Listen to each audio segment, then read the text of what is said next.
1.5, le volume d'un prisme et d'un cylindre. Voilà mon crayon. OK. Alors, le rapport entre le volume d'un prisme et le volume d'un cylindre. Les prismes, premièrement, je vais aller en bas ici. Un prisme est un solide qui possède deux faces parallèles et congruentes, dont les bases. Toutes les autres faces sont des parallélogrammes. Alors, ici, on aurait la base, elle pourrait être en dessous. Alors, une base et l'autre base. Puis le restant, ce sont des parallélogrammes. Puis on le voit en arrière ici. Alors, A est un prisme, B est un prisme, C est un prisme. K n'est pas un prisme. C'est une pyramide à base triangulaire. G est un cône. J est une pyramide à base carrée. F est un prisme. H est une sphère. E, c'est un prisme car la base, c'est un triangle, puis les autres faces, ce sont des rectangles ou des parallélogrammes.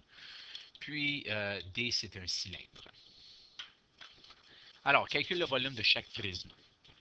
Alors, selon vos équations, vous voyez que le volume d'un cube ou d'un prisme à base rectangulaire, c'est longueur fois largeur fois hauteur. Alors, dans ce cas ici, ce serait 6 fois 6 fois 6, donc 216 cm3. La réponse est toujours, la réponse d'un volume, c'est toujours en cube ou à une puissance de 3. J'écris l'équation encore, longueur fois largeur fois hauteur. Dans ce cas ici, ma hauteur, je vais dire que c'est 24, mais de toute façon, ça n'a pas vraiment d'importance dans quel ordre on les place.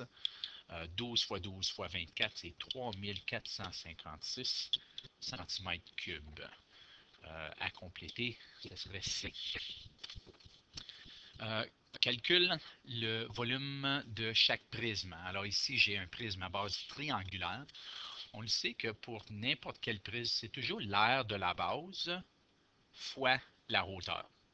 Alors, dans ce cas ici, l'aire de la base, on les identifie par les lettres suivantes. À cause qu'il y aurait deux hauteurs, n'est-ce pas?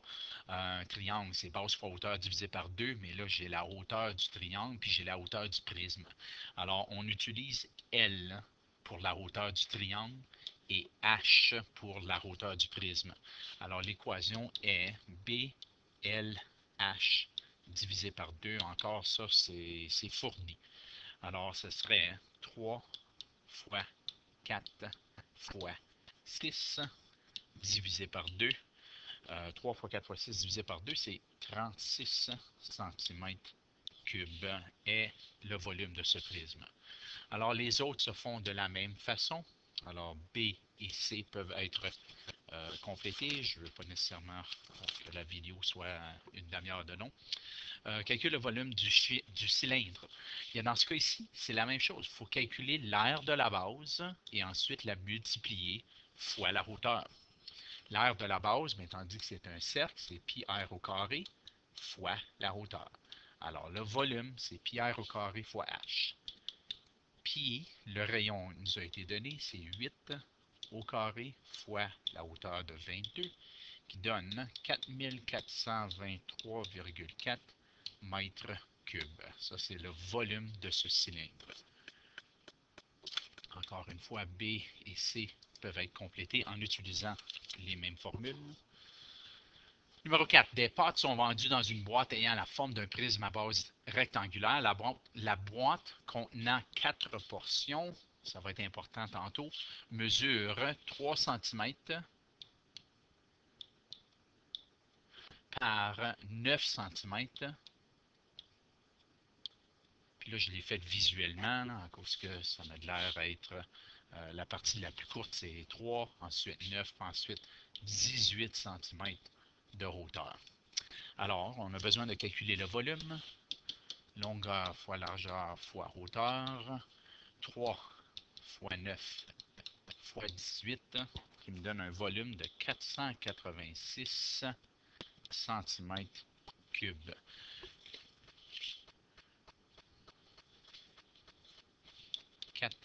4,86 cm3. Bon, un petit peu plus propre. Euh, à B, ici, on dit que la compagnie veut produire une boîte de pâte de format géant. Chacune des dimensions de la boîte sera doublée. Alors, contiendra-t-elle suffisamment de pâte pour nourrir 16 personnes? Bien là, on a besoin d'aller voir.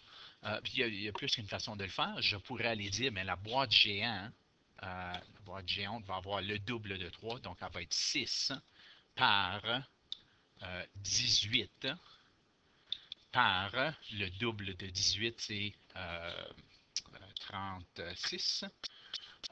Je pourrais multiplier ça puis trouver le volume de la nouvelle boîte, mais ce n'est pas absolument nécessaire. Sais-tu, je ne l'ai pas calculé. Une seconde, je vais prendre ma calculatrice puis je vais le faire. 6 fois 18 fois 36. Alors, c'est 3888 centimètres cubes est le volume de la plus grande boîte, qui veut dire que c'est 8 fois plus grand. Comment j'ai trouvé ça? 3888 divisé par la plus petite boîte de 486, ça me donne 8. Puis ça, je n'avais pas calculé ceci à cause que ce n'est pas nécessaire. L'autre façon qu'on peut voir que la deuxième boîte est 8 fois plus grande, mais si on double les trois dimensions, bien, ça serait 2 fois 2 fois 2, qui me dit que la deuxième boîte est 8 fois plus grande. Donc, s'il y avait 4 portions dans la première boîte, puis il y en a 8 fois de plus dans la deuxième boîte, ça veut dire qu'il va y avoir 32 portions dans la deuxième boîte. Et, évidemment, ça va pouvoir nourrir 16 personnes, à cause que 32 portions. Il y en a assez pour 32 personnes. Question numéro 5. Je vais la laisser. Le numéro 6, même chose. Je vais la signer. Ici, faites attention de voir que c'est un prisme à base rectangulaire, ici. Puis par-dessus, j'ai un prisme à base triangulaire. Alors, deux calculs, puis on peut arriver à la solution. Pour la prochaine question, je vais demander de copier du manuel à la page 26. La solution est toute expliquée là. Puis le dernier que je vais faire, c'est le numéro 7 ici. Le jeu de blocs d'un enfant comprend les prismes à base triangulaire, détermine le volume de bois contenu dans chaque bloc. Alors, ceci est un prisme à base triangulaire équilatérale, qui veut dire que ceci, ceci et ceci, c'est 4. Mais il nous manque la hauteur. Alors, ceci, je sais que ça va être 2. Puis même, je pourrais faire un petit triangle à côté, puis dire que ça, c'est 2. Ça, c'est 4. Et on cherche ceci, qui devient vraiment la hauteur du triangle. Alors, théorème de Pythagore, A au carré est égal à C au carré moins B au carré. A au carré est égal à 4 au carré moins 2 au carré. A au carré est égal à 16 moins 4. A au carré est égal à 12. Puis, A est égal à 3,5. Alors, j'ai la base de mon triangle qui est B. J'ai la hauteur de mon triangle qui est L. Puis, j'ai la hauteur du prisme qui est 10. Alors, le volume est égal à B, L, H divisé par 2, ou 4 fois 3,5 fois 10 divisé par 2. Le volume est 70 cm3. Le prochain se fait de façon semblable. Et la question 8, une belle question de groupe à compléter en devoir, juste pour réduire la grandeur de la vidéo.